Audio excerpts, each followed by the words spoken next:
తెలంగాణలో fee reimbursement పాలసీపై అధ్యయనానికి committee వేస్తూ సర్కారు ఉత్తర్వులు జారీ చేసింది.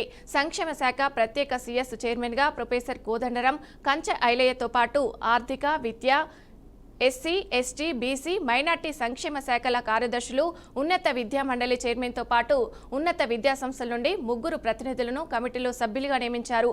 ఈ 3 నెలల్లో కమిటీ నివేదిక ఇవ్వాలని ప్రభుత్వం జీవోలో పేర్కొంది. అలాగే విద్యా సంస్థలు పేర్కొన్న సూచనలపై కూడా కమిటీ అధ్యయనం చేయాలని ప్రభుత్వం ఉత్తర్వుల్లో పేర్కొంది. ప్రత్యేక ట్రస్టు ద్వారా ఫీజు రియంబర్స్మెంట్ సాధ్యాసాధ్యాలను కమిటీ పరిశీలించి పాలసీపై ఈ కమిటీ ప్రభుత్వానికి సూచనలు ఇవ్వనుంది. అయితే గత నెల 28వ తేదీన ఈ జీవో ఇవ్వగా తాజాగా ఆ జీవోను విడుదల చేసింది.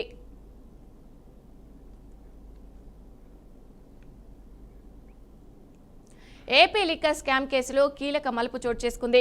కమిషన్ల రూపంలో పోగేసుకున్న బ్లాక్ మనీని వైట్ చేసేందుకు వాడిన మనీ లాండరింగ్ మూలాల లింకులను ప్రత్యేక దర్యాప్తు బృందం సిట్ గుర్తించింది. అక్రమ చెలామణిలో ముంబై వ్యాపారి అనిల్ చోక్రా నుంచి కీలక వివరాలు రాబట్టింది.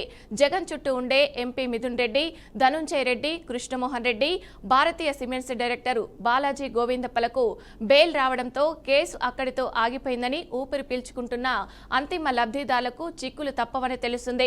2 రోజుల క్రితం విజయవాడ నుంచి ముంబై వెళ్లిన ప్రత్యేక బృందాలు అక్కడ అనిల్ చోక్రాను ప్రశ్నించినట్టు తెలుస్తుంది.